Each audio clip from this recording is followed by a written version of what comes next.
Cardiac arrest मौत का एक बड़ा कारण है। इसका शिकार बच्चे तथा वयस्क दोनों हो सकते हैं। हालांकि बच्चों में इसकी संभावना कम होती है, फिर भी कोरोना काल में हम सभी को इसके प्रति सचेत रहने की जरूरत है।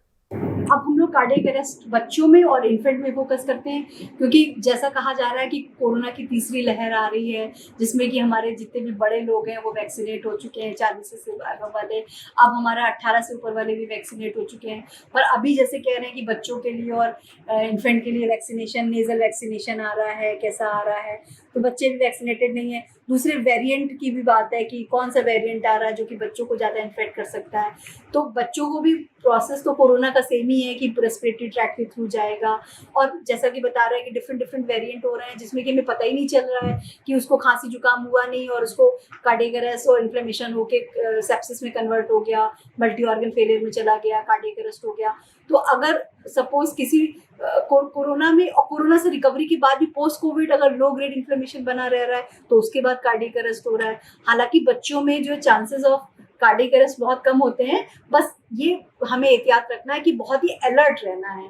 अगर हमारे बच्चे जरा भी हमें रेस्पिरेटरी ट्रैक्ट इन्फेक्शन होता है, तुरंत हमें डॉक्टर से सलाह लेनी है, तुरंत उनको टाइम से दवा देनी है, तुरंत उनको आइसोलेट करना है, तुरंत उनको अच्छा डाइट देना है, खाना पीना देना है, उनके पानी पीने का, खाने का, उनके इम्यून सिस्टम का, दवाइयों का, हर चीज़ का बहुत ध्यान रखना है, सोने का। अगर हमने इन सब चीज़ों का ध्यान रखा और आइसोलेशन में बच्चों को रखा और उनको अच्छी केयर दी, तो ये सब प्रॉब्लम से बच्चे बच जाएंगे, उनको कोई दिक्कत नहीं आएगी संभवतः। पर खुदा न खास्ता कभी किसी बच्चे को ऐसा घर में अगर हो जाता है तो हमें क्या करना है, वैसे ही देखना है, बच्चे को चेक करना है क्या हुआ।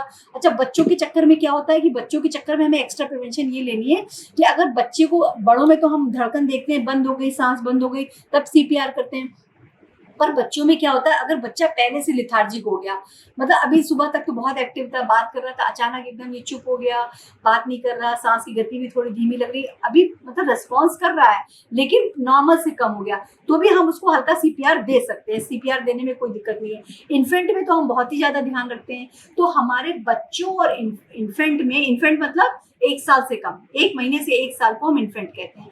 तो बच्चों और इन्फेंट में हमें बचाव का बहुत ध्यान रखना है। छोटी सी भी तकलीफ हमारे बच्चे को, हमें तुरंत हाई अलर्ट पे आ जाना है, तुरंत डॉक्टर की सलाह लेना है, तुरंत उसको ट्रीटमेंट देना है, तुरंत उसका ध्यान रखना है, तुरंत खाने पीने का, सोने का, उसकी केयर का, क्योंकि छोटी सी सावधानी भी उस दुर्घटना का कारण बन जाती है। और बच्चे अगर जरा भी हम रिवाइव कर देंगे तो तुरंत रिवाइव भी हो जाएंगे। ज्यादातर बच्चे सब, तो बच्चों को अगर हमारा बच्चा अनरेस्पॉन्सिव हो जाता है, बच्चों में अगर हमें सीपीआर करना है तो हम दोनों हाथ से नहीं करेंगे, एक हाथ की हथेली काफी है, क्योंकि हमें क्या होता है कि जब हम हाई क्वालिटी सीपीआर करते हैं तो आगे का और पीछे का 1/3 हिस्सा दबना चाहिए।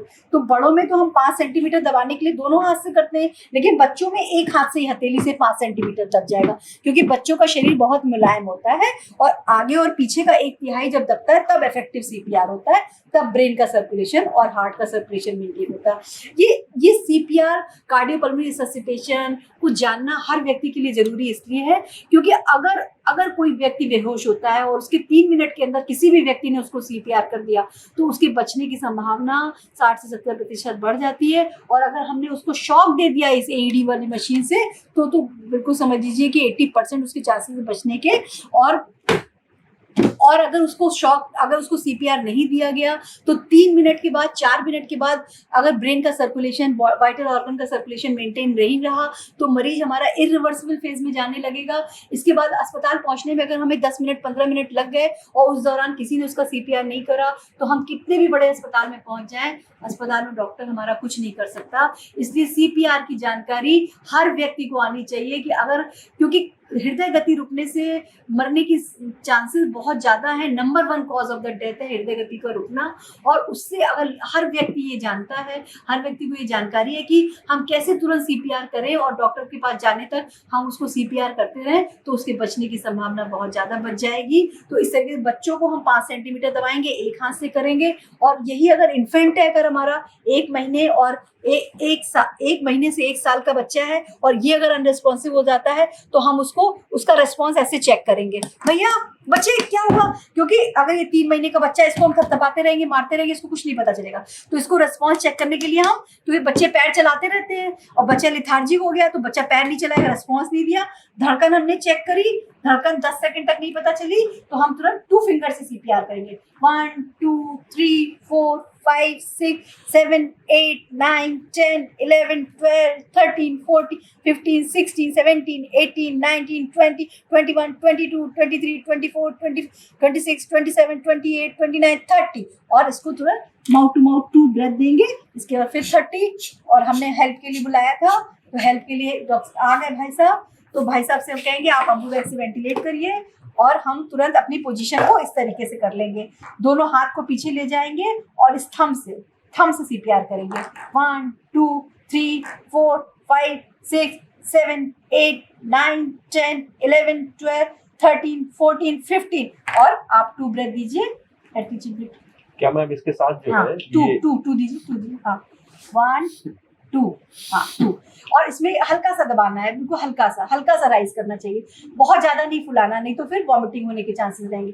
फिर हम 15 बार करेंगे। 1 2 3 4 5 6 7 8 9 10 11 12 13 14 15 16 17 18 19 20 20 फिर अच्छा, तो इसमें क्या है, जब हम लोग जब 2 लोग हो जाते हैं तो हम 15 बार दबाते हैं, 2 बार सांस लेते हैं। जब हम अकेले थे तो 30 बार दबा रहे थे, 2 बार सांस ले रहे थे। लेकिन जब 2 लोग थे तो ऐसे 15 के हम 10 बार करेंगे, फिर हम चेंज कर लेंगे। आप CPR करोगे, आप इधर आ जाओ, आप CPR करोगे और हम उस तरफ से आ जाएंगे, उस तरफ से हम लोग क्रॉस नहीं करेंगे।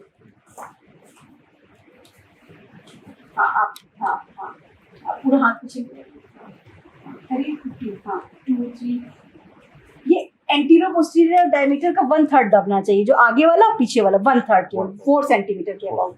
हाँ करिए। 1 2 3 4 5 6 7 8 9 10 11 12 13 14 15 अब मैं आराम से इसको ऐसे पकड़ के आराम से 2 ब्रेथ 1 2 बस, ठीक है। अच्छा, बच्चों को AED पैड्स अगर बड़ों वाला है तो सेम ऑटोमेटेड एक्सटर्नल डिफिब्रिलेटर, इसमें बच्चों वाले पैड्स होने चाहिए, जैसे कि इसमें बच्चों वाले पैड्स देखिए, बच्चों वाले पैड नहीं, सपोज ये बड़े वाले पैड्स हैं तो हम इसको आगे पीछे लगा लेंगे, एक आगे और एक पीछे। और ज्यादातर बच्चों में कार्डियक अरेस्ट में AED की जरूरत नहीं पड़ती है, क्योंकि ज्यादातर बच्चों में हाइपोक्सिया और हाइपोवोलेमिया की वजह से कार्डियक अरेस्ट होता है, इसलिए शॉक की जरूरत नहीं पड़ती है। केवल CPR और ब्रीदिंग से ही बच्चे रेस्पॉन्स कर जाते हैं।